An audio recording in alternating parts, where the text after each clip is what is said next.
So it is almost 12:30. I need to be at the hospital at 5:30. Um, it's about to go down. Hopefully everything will go well. Hopefully I will be able to um, record here and there, sort of document for myself as well as for, my channel for you guys. I don't know if it will help anyone, but that's my intent. We'll see. I went and picked up a few extra things tonight before I went and did laundry. That's why I'm still up. I had to go to the laundromat because my machine and dryer is not working, and so I had to go to the laundromat because I will not be able to do any of that stuff after I come home for like 4 to 6 weeks. So yeah, that's why I'm up. And I, as I said, I went to pick up a few things just to give some ideas if it's anything that you want to pick up. So I did go and pick up some snacks because the hospital where I go to, their food is pretty decent. But of course, they only give you certain like portions. So oftentimes it's okay, but the way I eat, like I'll get the same. First of all, I try to be mindful. I don't want to get things that maybe, you know, has pork in it or they use the same pot, so I don't know. But I have to be conscious of that sort of stuff. Then on top of that, there are a lot of things that I don't eat. And then being a Muslim, I only eat halal food or zabiha, which is, killed in a certain way. I know most people know about halal, but zabiha is when it's actually killed in the name of Allah, and it's like all the blood is drained out as a certain process. So I only eat those sorts of meats, and I don't eat red meat anyway. I'll eat, poultry, or fish. So when I'm in the hospital, I'll get like some salmon and some green beans, maybe a sweet potato, and long story short, I need to have snacks. So when I got snacks, I went and got one of the little silky bonnets that you see the black girls wearing outside these days. I don't understand it. But I got one of those because I have locks, and there's a lot of them. They're like long, and so the only way I can tame them is by putting them in a bun, and so that's not conducive to lying down on my back. So I figured if I went and got one of those, maybe I can fit my hair in there and it'll be okay. And they say the way they have the band made, they say that it won't slip off. So I'm hoping, because I cannot put bobby pins or anything in it. You're not allowed to have any jewelry, nothing in your hair, any of that.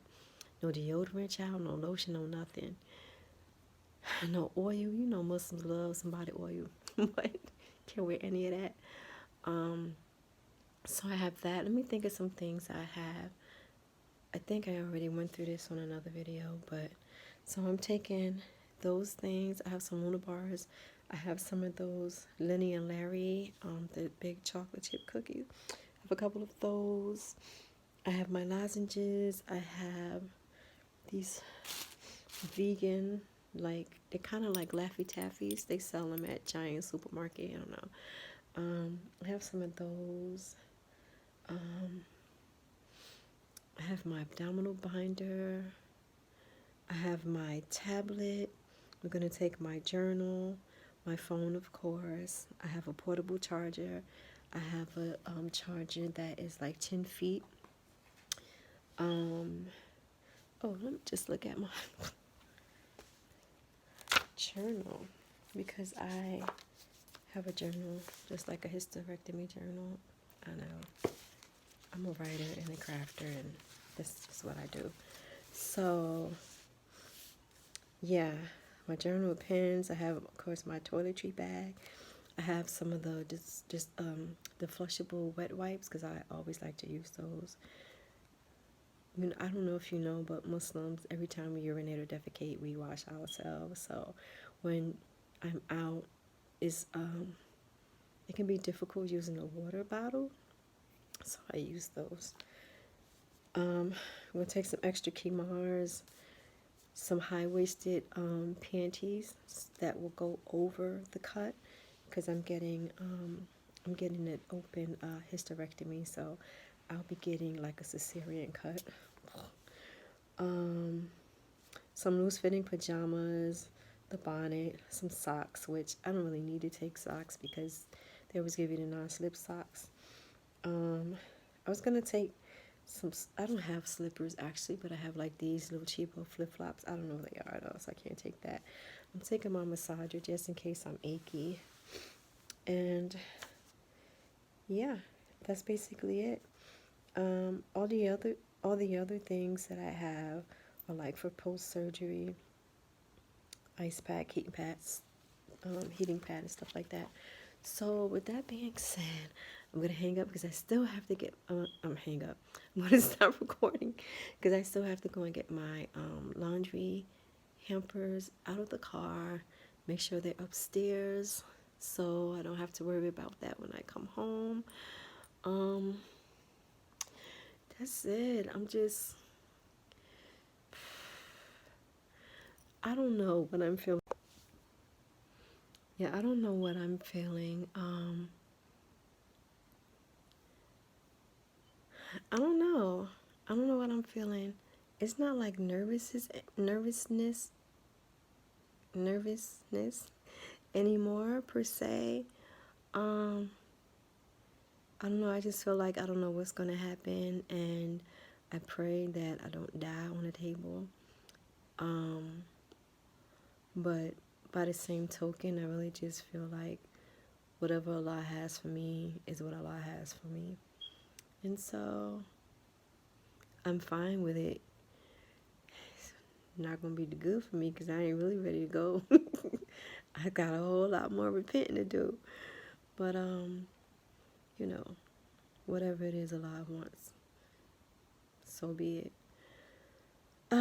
But with that being said, I'm going to stop this before I get another phone call, and so I can go and get my things and get some rest. So I'm really tired. So I'll be back on, hopefully in 5 hours. I'll be recording something more. So I'm here. I don't believe I actually came. No, I'm joking. I'm here, and so I have to take all this off and put on my gown and just chill until they are ready for me. So I guess next time I get on here, I will be a different woman. I don't know about new or better or any of that, but different. So yeah, that's about it. Hey everybody. So the surgery went well. I've been in my room for about a little over 2 hours now.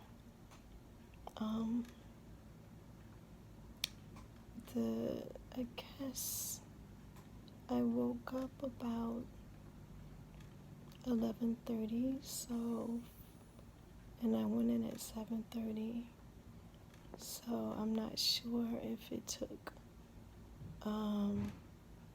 3 hours or then I slept for another hour. I'm not sure, but nonetheless, I'm doing well. I do have some pain. It really reminds me of like bad cramps. And so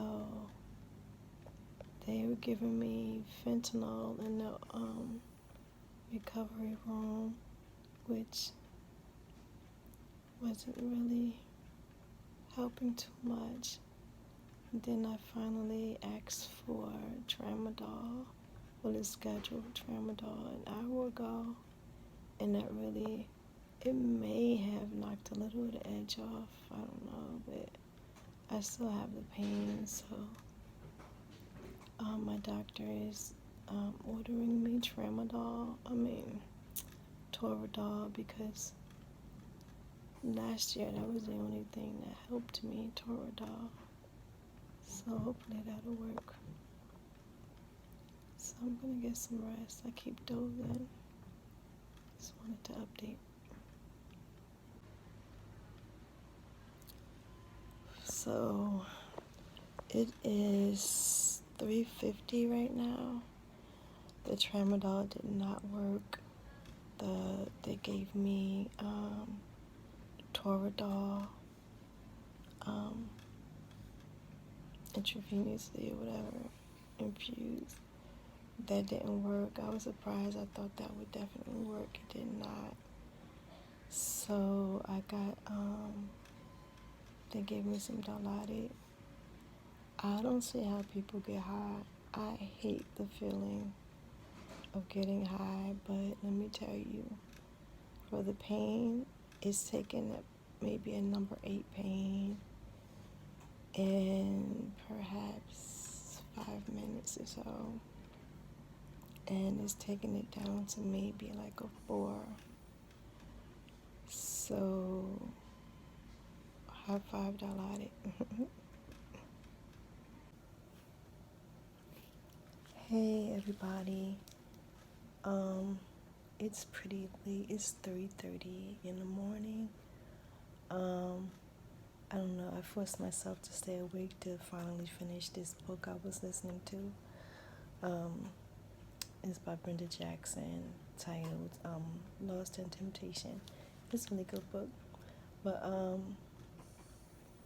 yeah, so I wanted to just sort of document some things before I forget them.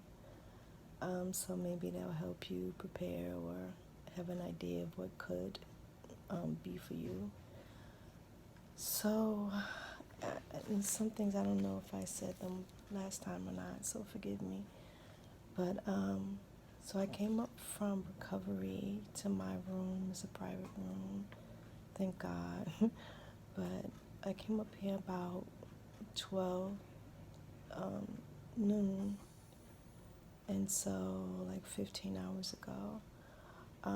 The pain was really bad. Initially, when I was in recovery, it was like maybe a 5 on a pain scale. And so they gave me fentanyl, like injection. They gave me, I think, 3 doses. And I kept like falling asleep, but I was keeping my eye on the time. So they gave me 3 doses in a very short time. I don't recall how long. I think it seemed like every 10 minutes or something. But it just really wasn't shaking it. And so the nurse down there said, they're going to come down and get you, so we don't want to give you anything right now. Once you go up there, you can talk to them and stuff. And she told me that the doctor had prescribed tramadol for me. So when I got up here, they gave me tramadol. It was routine and it was due.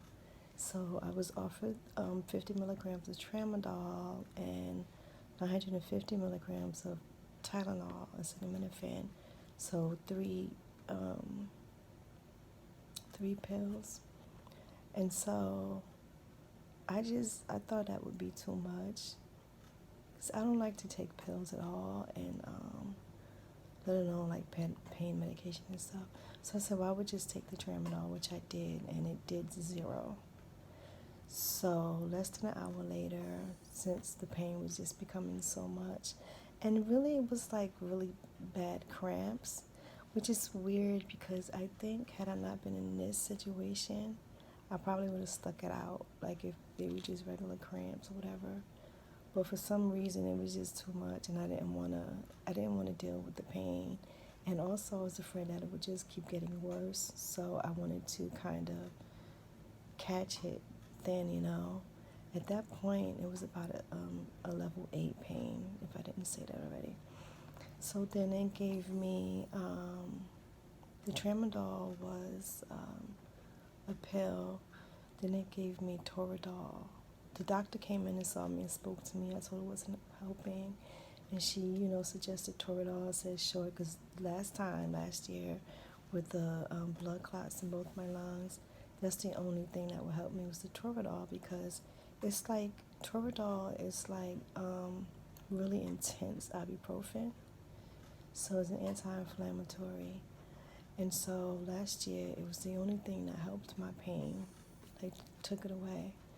But it's also dangerous. You can't have too much of it because it's fatal. So I just knew that from last time. She didn't even mention it actually.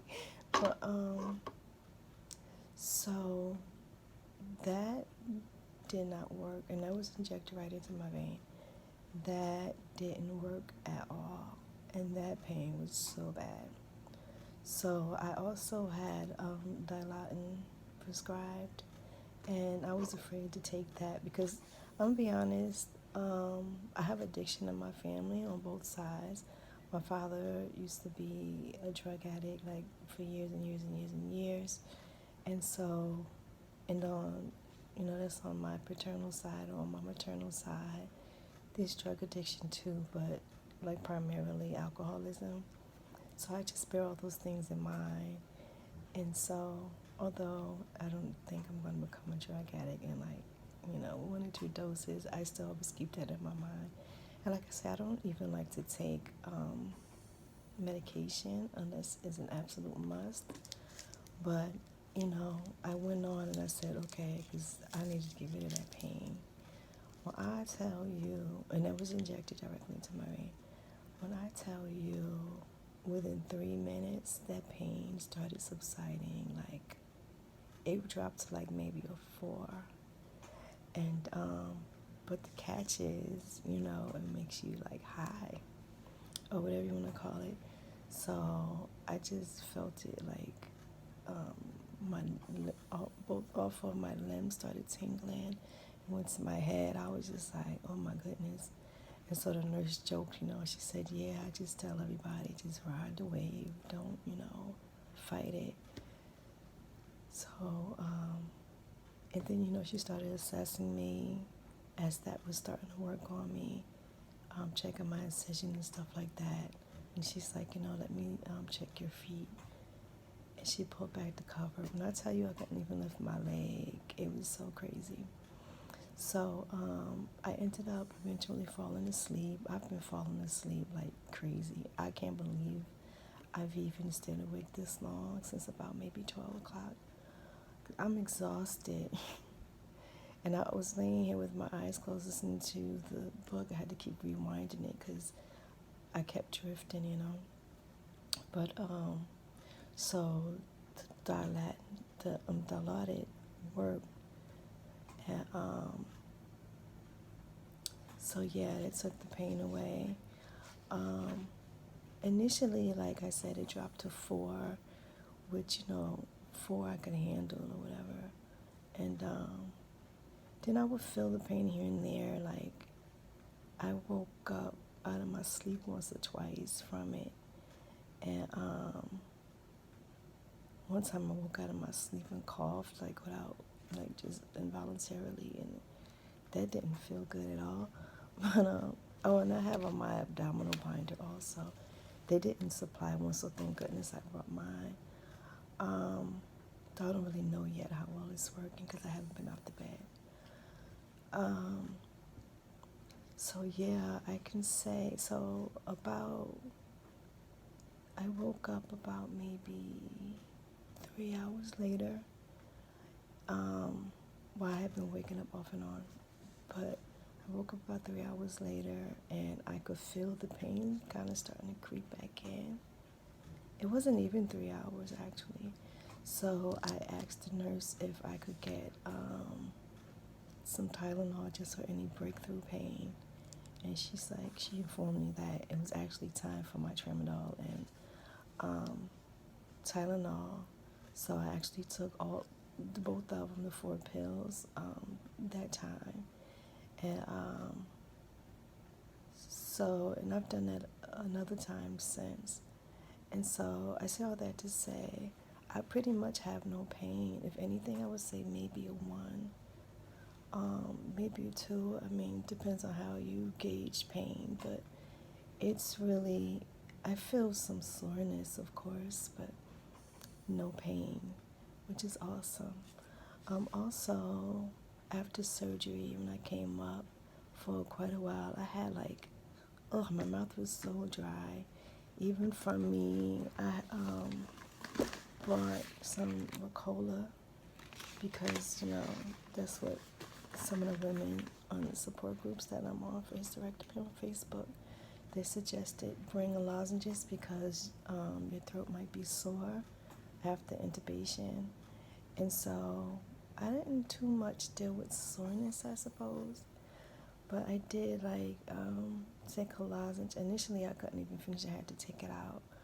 But like water, nothing was helping me with the dry mouth. But eventually, I was able to handle that and not no longer have dry mouth. But it was for a while, maybe a couple of hours or something. I wasn't really paying attention to how long, but it was for a little while.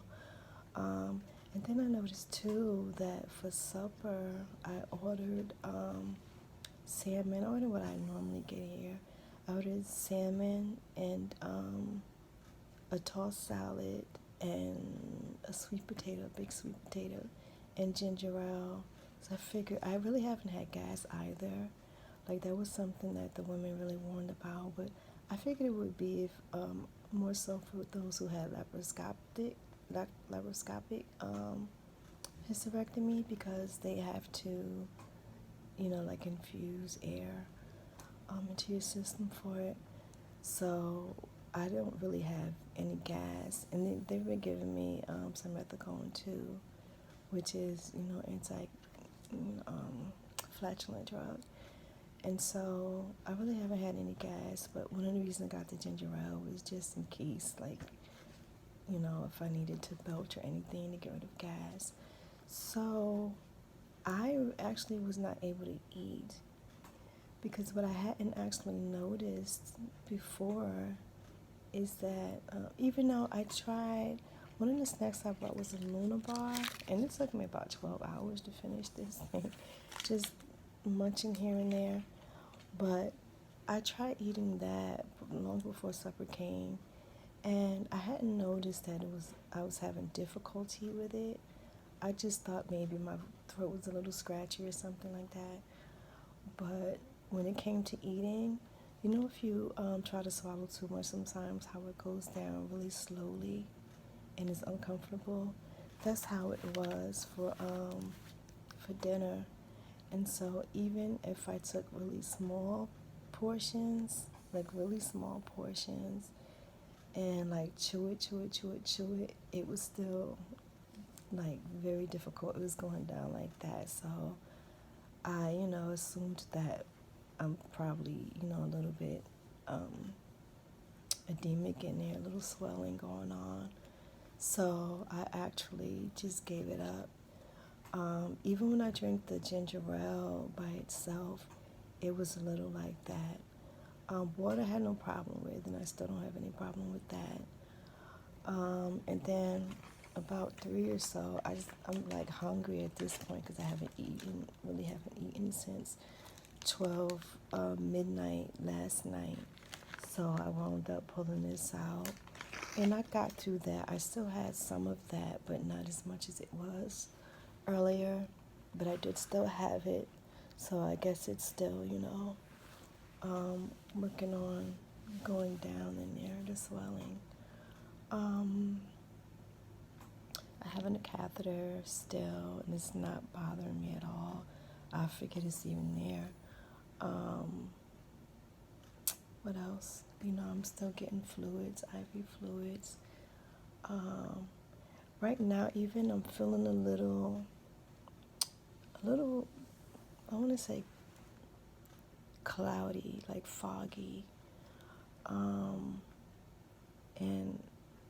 I'm assuming that's medication, whether it's the Tramadol or what.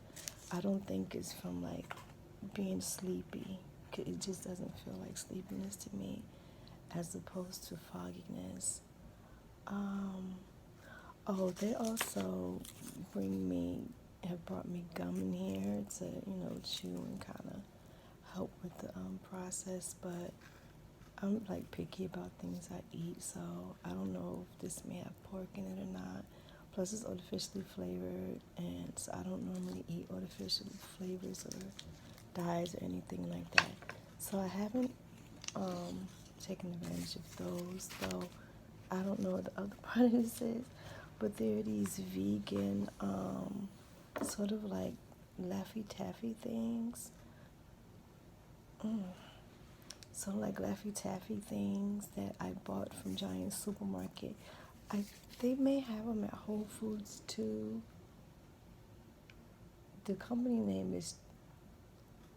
Oh, another thing is, even with my glasses on, I'm having a little difficulty seeing words and letters. So this is Tori Howard or something like that. Tori N. Howard. It looks like T for Tom, ORIE. That may be an and symbol. And then Howard. So yeah, I was eating those little. But yeah, that's it. I'm actually feeling pretty okay. Almost to the point where I'm like, why am I feeling pretty okay? So yeah, like I said, I just wanted to document that because I don't want too much time to go by and then I forget. I have my journal here, but I haven't been writing in it. And so this will serve not just as, possible, hopefully good information for you that you can use, but also for me to be able to sort of revisit when I do get to my journal. And of course I have the incentives barometer where I have to use. They want me to get to the top, of course, which is 2,500. I've been getting at or barely above, or sometimes right below the 1,500. So it'll get better. I remember last year when I was in hospital trying to recover from the clots, I was getting nowhere near that. So I'm satisfied and I understand that it's going to develop in time, inshallah. So I guess that's it for now.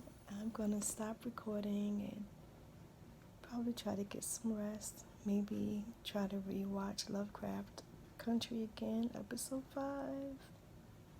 That was crazy, right? If you've seen it. So anyway, thank you so much for your time, and I will be getting back to you guys as my journey continues. Peace and assalamu alaikum.